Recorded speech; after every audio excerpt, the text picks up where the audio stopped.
Hello friends. Last time हमने किया था इंग्लिश वाले सेक्शन को। ये जूनियर असिस्टेंट का पेपर है 2024 का। हम आज इसका जनरल स्टडीज़ का देखेंगे, ठीक है। जनरल स्टडी का पोर्शन देखेंगे, हम हर ऑप्शन को एक्सप्लेन करेंगे, उससे हम ज़्यादा नॉलेज एक्वायर करेंगे, ठीक है। देखो, पहला जो इसमें क्वेश्चन है, after returning from South Africa Gandhi ji launched his first successful satyagraha in Chauri Chaura, Champaran, Bardoli या डांडी। अब हम चारों ऑप्शन को देखना है, ठीक है। तो इसमें देखो, जब गांधी जी जो थे वो साउथ अफ्रीका से आए थे 1915 में, 1915 में वो साउथ अफ्रीका से आए थे। फिर वो एक साल के दौरे पे थे, तो उन्होंने 1900 1917 में वो बिहार में थे। कहाँ थे? बिहार में। बिहार की एक जगह था जिसका नाम था चंपारण। क्या था नाम? चंपारण, ठीक है, चंपारण। तो चंपारण में क्या हो रहा था उस टाइम? जो वहाँ फार्मर्स थे वो प्रोटेस्ट कर रहे थे। क्यों? क्योंकि उनको ब्रिटिशर्स बोल रहे थे आपको इंडिगो ग्रो करना है, इंडिगो को ग्रो करना है। क्या करना है? ग्रो करना है, ठीक है। जिसको कहते थे वो उस टाइम कहते थे टिन काठिया, टिन काठिया सिस्टम। क्या कहते थे? टिन काठिया सिस्टम। जिसमें क्या होता था कि कि फार्मर्स को हर अपनी, अगर जितनी फॉर एग्जांपल उसके पास 20, उसको कहते थे काठाज, 20 काठाज की लैंड अगर उसके पास होती थी, उसमें हर 20 काठा में उसने 3 काठा के अंदर इंडिगो को ग्रो करना होता था। मतलब अगर ये 20 है तो 3 काठा के अंदर उसने हर 20 काठा में 3 काठा के अंदर उसने अपना इंडिगो ग्रो करना होता था। और इंडिगो जो था वो ज़्यादा फायदेमंद नहीं था, उससे वो फ़ायदा नहीं होता था, तो उससे फार्मर ज़्यादातर डेट में चले जाते थे। तो फार्मर्स प्रोटेस्ट कर रहे थे। एक एक सत्याग्रह उन्होंने स्टार्ट किया था जिसको चंपारण सत्याग्रह कहते हैं 1917 में, और जिसमें गांधी जी ने उनका साथ दिया था। तो पहला जो सक्सेसफुल सत्याग्रह था वो चंपारण सत्याग्रह था। उसके बाद जो था सेकंड, जो फर्स्ट ऑप्शन है दैट इज चोरी चोरा इंसिडेंट। चोरी चोरा इंसिडेंट हुआ था 1922 में। कब हुआ था? 1922 में। इसमें क्या हुआ था? इसमें क्लैश हो गया था बिटवीन जो प्रोटेस्ट कर रहे थे लोग, एंड प्रोटेस्टर्स एंड पुलिस के बीच में, जिसमें बहुत सारे पुलिस वाले मर गए थे। और गांधी जी को क्या करना पड़ा था? 1922 में हुआ था ये। और गांधी जी को क्या करना पड़ा था? उनको जो नॉन कॉरपोरेशन मूवमेंट उस टाइम चल रही थी उसको बंद करना पड़ा था। क्या करना पड़ा था? बंद करना पड़ा था नॉन कॉपरेशन मूवमेंट को, ठीक है, क्योंकि नॉन वायलेंस हो चुका था, ठीक है। ये हुआ था 1922 में, ये हुआ था 1917 में। उसके बाद बरदौली, बरदौली में भी एक सत्याग्रह हुआ था। बरदौली जो है ये सत्याग्रह, बरदौली सत्याग्रह जो है ये हुआ था गुजरात में। बरदौली जो है ये पड़ता है गुजरात में, ठीक है। इसमें क्या हुआ था कि उधर भी फार्मर्स के ऊपर बहुत सारा टैक्स लगाया जाता था, तो वो टैक्स के अगेंस्ट उन्होंने एक सत्याग्रह स्टार्ट किया था, जिसको लीड कर रहे थे सरदार वल्लभ भाई पटेल। सरदार वल्लभ भाई पटेल, भाई पटेल, ठीक है। और जिसमें गांधी जी ने इनका साथ दिया था। बरदौली सत्याग्रह जो हुआ था वो 1928 में हुआ था, ठीक है, 1928। उसके बाद डांडी का तो पता ही है सबको कि इसमें गांधी जी ने सिविल डिसोबीडियंस मूवमेंट स्टार्ट कर दी थी। सिविल डिसओबीडियंस मूवमेंट स्टार्ट कर दी थी, ठीक है। जिसमें उन्होंने सॉल्ट का जो लॉ था वो ब्रेक करना था। और ये शुरू हुआ था कहाँ से? फ्रॉम फ्रॉम साबरमती आश्रम, फ्रॉम साबरमती आश्रम टू कहाँ कहाँ तक? टू डांडी। डांडी जो है ये कोस्टल एरिया है जहाँ सॉल्ट होता था। तो गांधी जी ने इस सॉल्ट को हाथ में लेकर सॉल्ट का लॉ जो है तोड़ दिया था। तो चोरी चोरा हुआ था 1922 में, चंपारण हुआ था 1917 में जो इसका आंसर है, और वर्दोली हुआ था 1928 में, और डांडी हुआ था 1930 में, ठीक है। ओके, तो हम नेक्स्ट क्वेश्चन पे मूव करते हैं। सेकंड क्वेश्चन है, which are the following statements relating to tribes in India are correct. इनमें से कौन सी ट्राइब्स जो है वो करेक्ट है, करेक्टली मैच्ड है अपने एरिया के साथ, ठीक है, ठीक है।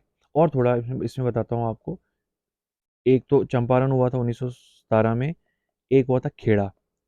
खेड़ा जो हुआ था ये 1918 में हुआ था, ठीक है, ये भी पीजेंट्स का था। उसके बाद जो हुआ था अहमदाबाद मिल स्ट्राइक हुई थी, जो कब हुई थी, जो 1918 में हुई थी। ठीक है, तो ये भी इम्पोर्टेंट है कुछ। ठीक है, इनमें से कौन सी ट्राइब जो है करेक्टली मैनेज है? देखो देखो मोस्टली अगर थोड़ा इंसान अपना लॉजिक लगाए तो जम्मू कश्मीर का पेपर है, तो मोस्टली जम्मू कश्मीर के क्वेश्चन को, आंसर्स को या क्वेश्चन को थोड़ा ज़्यादा ध्यान रखना चाहिए। इसका जो है पहला ऑप्शन भी ठीक है और डी ऑप्शन भी ठीक है। ठीक है, लेकिन अगर हमें आंसर करना होगा तो हम ज़्यादा डी पे जाएंगे, क्योंकि गद्दी ट्राइब्स जो है वो हमने सुना होता है कि गद्दी जो है वो गद्दी लोग जो है वो जम्मू कश्मीर में पाए जाते हैं, जम्मू कश्मीर और हिमाचल में पाए जाते हैं। ठीक है,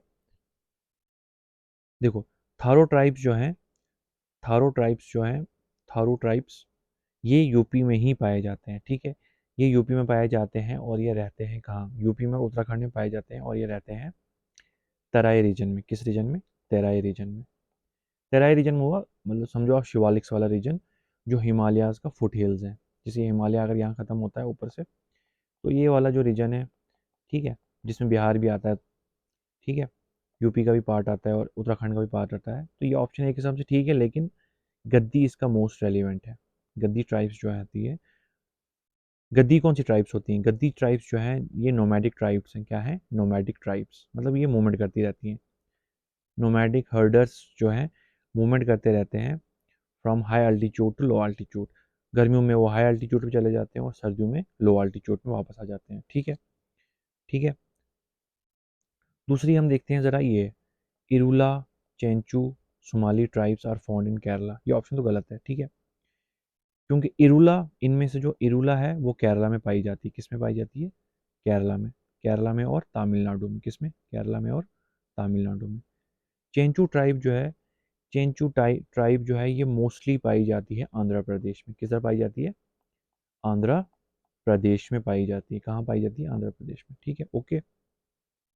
आंध्र प्रदेश में भी पाई जाती है, तेलंगाना में भी पाई जाती है, एंड उड़ीसा में। ठीक है, एंड पार्ट्स ऑफ उड़ीसा। जो ये सोमाली ट्राइब है, सोमाली ट्राइब जो है ये मोस्टली हमें कहाँ मिलती है? सोमाली ट्राइब मोस्टली केरला में मिलती है। मतलब इसमें इरुला और सोमाली जो है वो केरला में पाई जाती है, लेकिन चेंचू जो है ये केरला में नहीं होती है। उसके बाद गरासिया ट्राइब जो है ये बोला गया है गोवा में। गोवा में नहीं होती है। गरासिया ट्राइब जो है ये मोस्टली पाई जाती है राजस्थान में, राजस्थान एंड गुजरात में। कहाँ? राजस्थान और गुजरात में। ठीक है, ग्रासिया टाइप जो है ये मोस्टली पाई जाती है राजस्थान और गुजरात में। ठीक है, इन ऑप्शंस को भी स्टडी करना है। ठीक है, राजस्थान एंड गुजरात। ठीक है, अब हम नेक्स्ट क्वेश्चन पे चलते हैं। Salal hydro electric power project is mostly situated in, कहाँ पाया जाता है? Salal hydro electric project is situated in, obviously Salal जो है जम्मू कश्मीर का है, तो मोस्टली हम जम्मू कश्मीर पे ही फोकस करेंगे। जम्मू कश्मीर इसका आंसर, मोस्ट रेलिवेंट आंसर हो सकता है। ठीक है, देखो सलाल हाइड्रो इलेक्ट्रिक पावर जो है प्रोजेक्ट जो है ये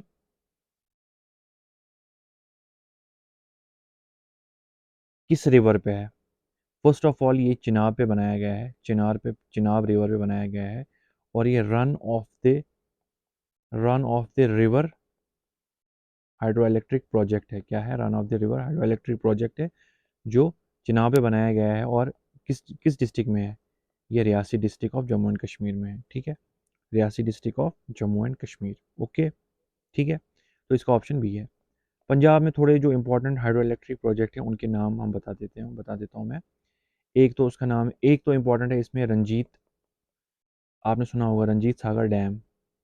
रंजीत सागर डैम जो पाया जाता है किसके ऊपर? विच इज़ मोस्टली जो रिवर रावी के ऊपर है। किसके ऊपर है? रावी के ऊपर। रंजीत सागर डैम जो है वो रिवर रावी के ऊपर है। और बाखड़ा डैम जो है, इधर बाखड़ा डैम भी पंजाब में पाया जाता है। बाखड़ा डैम जो किस जो ठीक है, उसके बाद हिमाचल प्रदेश में इम्पोर्टेंट जो मेजर प्रोजेक्ट्स हैं, एक तो उसमें आता है नाप नाथपा झकरी, नाथपा झकरी। ठीक है, जो सतलुज रिवर पर है। नाप नाथपा जकरी, JHAKRI जकरी, जो on Sutlej river, on Sutlej river पे है ये, ठीक है। उत्तराखंड में इंपॉर्टेंट एक डैम है जिसको कहते हैं तहरी डैम। क्या कहते हैं?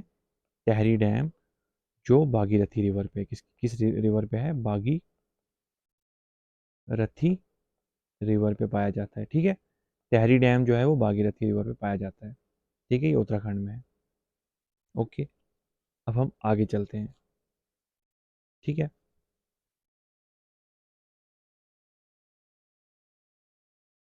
अब पूछा गया है नेक्स्ट क्वेश्चन, जो है ये भी डैम पे है। इसका मतलब आपको पावर प्रोजेक्ट्स पे, हाइड्रो इलेक्ट्रिक पावर प्रोजेक्ट्स को अच्छे से स्टडी करना है, ठीक है। Kiru hydro electric power projects, ये कहाँ पाया जाता है?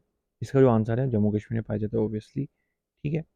और ये जो है Kiru hydro electric power project किस रिवर पर है? ये भी चिनाब रिवर पर है, ये भी चिनाब रिवर पर है, लेकिन ये किश्तवाड़ डिस्ट्रिक्ट में होता है। कहाँ है? किश्तवाड़ डिस्ट्रिक्ट में पाया जाता है, किश्तवाड़ डिस्ट्रिक्ट में, ठीक है। जो सलाल था वो भी चिनाब रिवर पे, लेकिन रियासी डिस्ट्रिक्ट में। लेकिन जो कीरू है, ये हाइड्रो इलेक्ट्रिक पावर प्रोजेक्ट, लेकिन ये जम्मू कश्मीर में है, चिनाब रिवर पे और किश्तवाड़ डिस्ट्रिक्ट में। इसकी जो कैपेसिटी है, power generating capacity, that is 624 megawatt, 624 megawatt, 624 megawatt, ठीक है। ओके, डन है, ठीक है। हम आगे चलते हैं। थोड़े कुछ important hydro electric projects Jammu Kashmir के देखते हैं, ठीक है। पहला जो हमारा है that is Baglihar. Baglihar Baglihar hydro electric project कहाँ है? ये चिनाब के ऊपर है, चिनाब के ऊपर है। और डिस्ट्रिक्ट इसका क्या है? रामबन डिस्ट्रिक्ट में है ये, ठीक है। और ये रामबन डिस्ट्रिक्ट में है, ठीक है। उसके बाद दूल हस्ती, दूल हस्ती, ये किस रिवर पे है? ये भी चिनाब पर है, ठीक है। और ये किस में है? किश्तवाड़ डिस्ट्रिक्ट में। किस में है? किश्तवाड़ डिस्ट्रिक्ट में। उसके बाद उड़ी 1 और 2 हाइड्रो इलेक्ट्रिक पावर प्रोजेक्ट्स, ये किस पर है? झेलम पे है। उड़ी का है, उड़ी जो रीजन है, ये पड़ता है बारामूला में, ठीक है। और झेलम उड़ी से निकलता है। तो उड़ी 1 एंड उड़ी 2 हाइड्रो इलेक्ट्रिक पावर प्रोजेक्ट तो झेलम पे है, और ये डिस्ट्रिक्ट बारामूला में आता है। किस में आता है? बारामूला डिस्ट्रिक्ट में, ठीक है। उसके बाद एक Ratle hydro electric power project है, जो चिनाब रिवर पर है, ठीक है। और ये भी किश्तवाड़ में काफ़ी ज़्यादा हाइड्रो इलेक्ट्रिक पावर प्रोजेक्ट्स बनाए जा रहे हैं, ठीक है। उसके बाद एक और है जो इम्पोर्टेंट है, that is Pakal Dul hydro electric power project, जो मारूसुदर रिवर पे है, मारूसुदर रिवर पे, मारूसुदर रिवर पे है, जो किश्तवाड़ में ही है। ये भी किश्तवाड़ में ही है, ठीक है। मारूसुदर रिवर किश्तवाड़ में ही है ये, ठीक है, ठीक है। आई समझ? ओके, हम नेक्स्ट क्वेश्चन पे जाते हैं।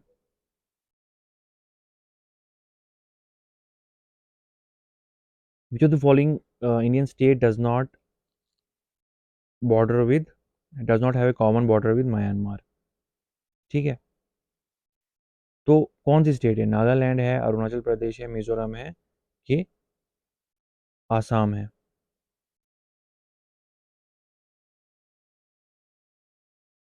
इसमें कौन सी स्टेट है? क्या नागालैंड है? एक तो मैं आपको स्टडी, आपको खासकर आप जो ये नॉर्थ ईस्ट स्टेट्स हैं, जितनी भी नॉर्थ ईस्ट स्टेट्स, जिनको हम 7 सिस्टर्स भी कहते हैं, क्या कहते हैं? 7 सिस्टर्स। इनके मैं आपको थोड़ा अपने ध्यान से देखना है। क्यों? क्योंकि यहाँ थोड़ा इंसान को गलतफहमी हो जाती है कि कौन सा किसके साथ है, ठीक है। इसका जो आंसर है डैट इज़ डी, आसाम जो है वो म्यांमार के साथ। म्यांमार का दूसरा नाम क्या है? म्यांमार का पुराना नाम जो है दैट इज़ बर्मा। क्या है? बर्मा। म्यांमार का पुराना नाम जो है that is Burma, BURMA, Burma. तो आसाम एक लैंड लॉक्ड कंट्री है, जो मोस्टली म्यांमार के साथ बॉर्डर नहीं, जिसका बॉर्डर नहीं मिलता है। नागालैंड का मिलता है, नागालैंड का मिलता है जैसे ये अगर म्यांमार है ऐसे, तो नागालैंड इस साइड से आता है, ईस्ट वाली साइड से, ठीक है। तो नागालैंड इधर बॉर्डर नागालैंड का बॉर्डर मिलता है म्यांमार के साथ, ठीक है। सिमिलरली अरुणाचल प्रदेश जो है वो नॉर्थ में इसके साथ बॉर्डर बनाता है, अरुणाचल प्रदेश में, ठीक है। नॉर्थ और ईस्ट की type type this is Arunachal Pradesh, ठीक है। दिस इज नागालैंड, ठीक है। मिजोरम जो है ये म्यांमार के साउथ और ईस्ट, यहाँ जैसे, अगर ये नागालैंड है, ये मिजोरम है, तो यहाँ जैसे ये बॉर्डर बनाते हैं, लेकिन ठीक है। लेकिन जो आसाम, स्टेट ऑफ आसाम है, वो इसके साथ बॉर्डर नहीं बनाती है। आसाम का जो बॉर्डर मिलता है वो किसके साथ मिलता है? आसाम का बॉर्डर मिलता है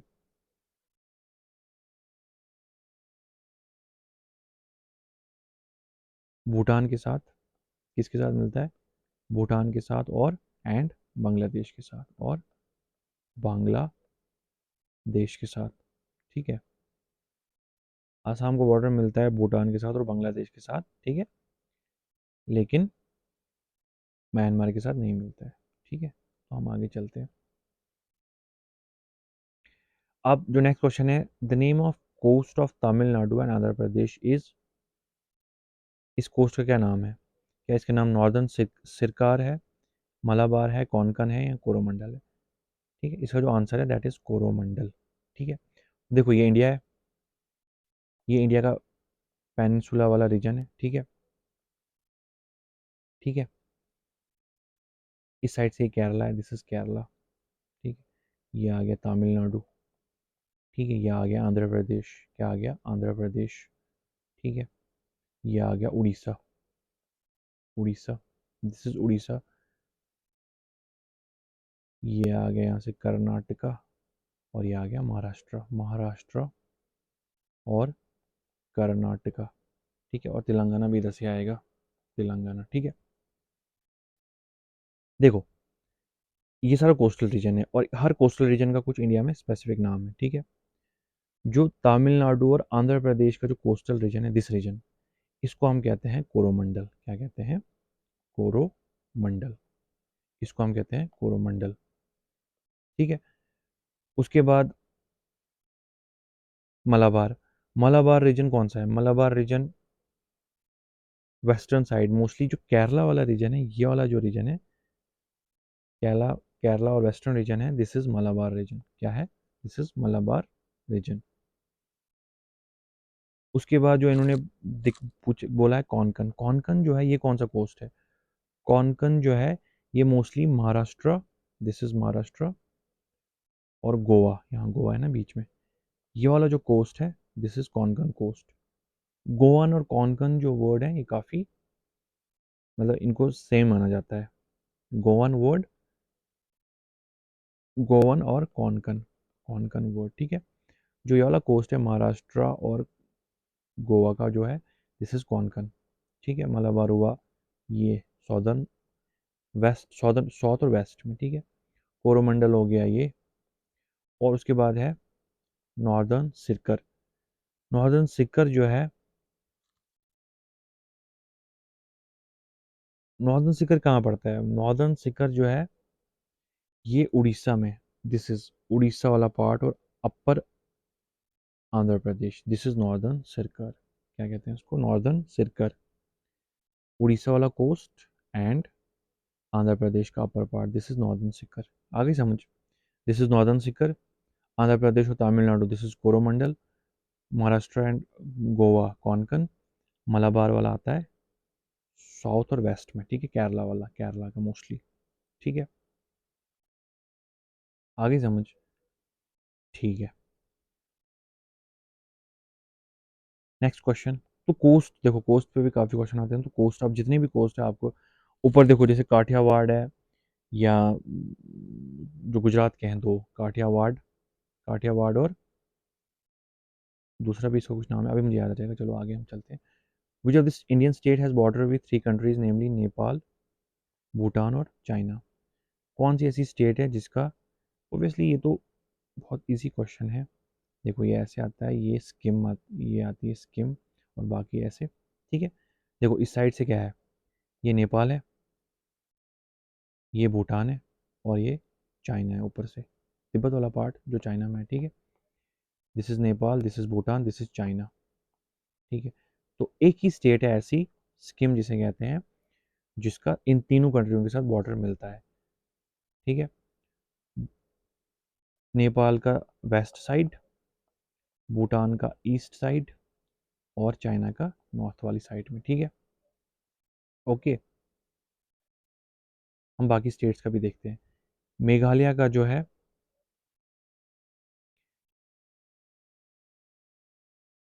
मेघालय का बॉर्डर मिलता है किसी के साथ? मेघालय जो है ये अपना बॉर्डर सिर्फ शेयर करता है बांग्लादेश के साथ। किसके साथ?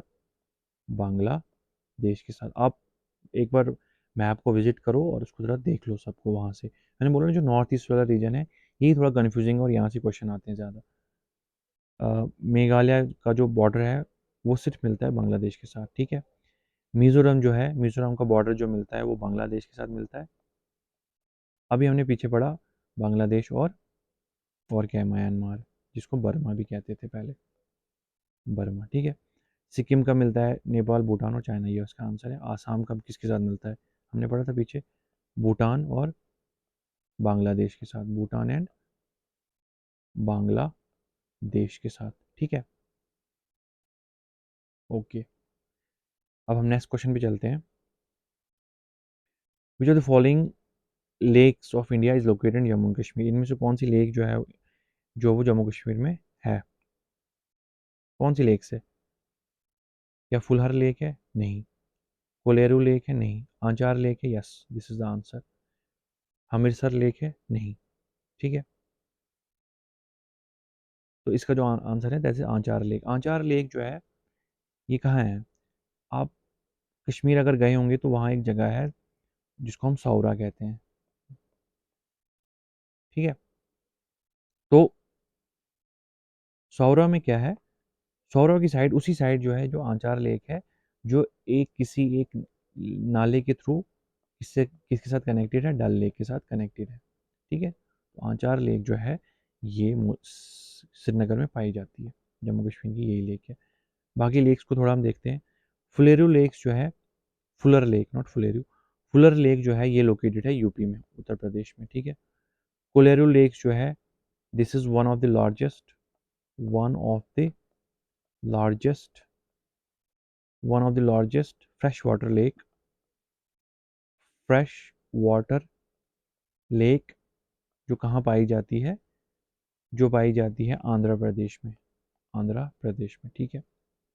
उसके बाद हमीरसर लेक जो है ये पाई जाती है गुजरात में, भुज एरिया, गुजरात का जो भुज एरिया है, भुज एरिया इन गुजरात, कहाँ पाई जाती है? भुज एरिया इन गुजरात, ठीक है।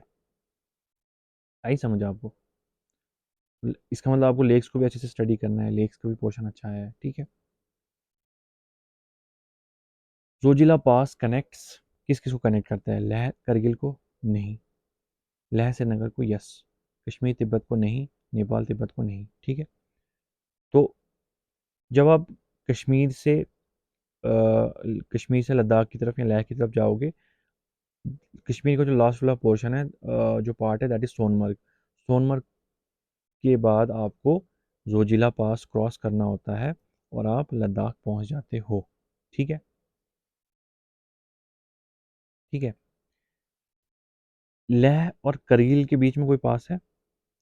लेह और करगिल के बीच में ऐसे तो कोई पास है नहीं,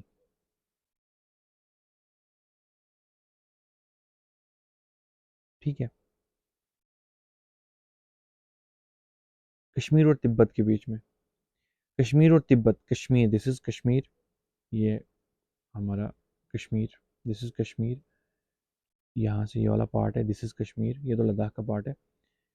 कश्मीर और इसके बीच में टुवर्ड्स द ईस्ट साइड, इधर जो है, इधर कुछ पासेस हैं, ठीक है।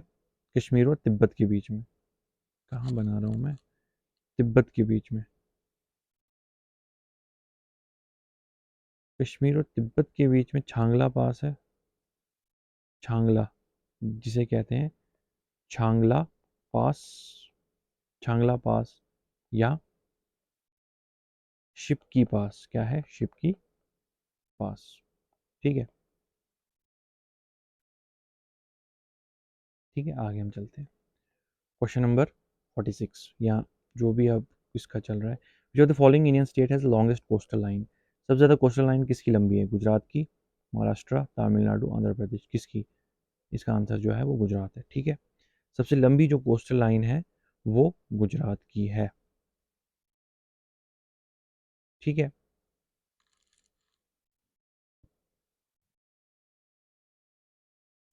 गुजरात की जो कोस्टल लाइन है वो इंडिया की सबसे लंबी है, जिसको जो है वन लगभग 1600 किलोमीटर। सबसे लंबी कोस्टल लाइन जो है वो गुजरात की है। और उसके बाद जो दूसरा नंबर है दैट इज़ तमिलनाडु। गुजरात के बाद सबसे बड़ी जो कोस्टल लाइन है वो तमिलनाडु की है, स्टेट ऑफ तमिलनाडु की है। ठीक है, ओके, आया समझ? I think this is enough for today. हम आगे जो है वो कल कैरी ऑन करते हैं। ठीक है, और आप अपनी स्टडी को अच्छे से तैयारी रखो। Thank you very much.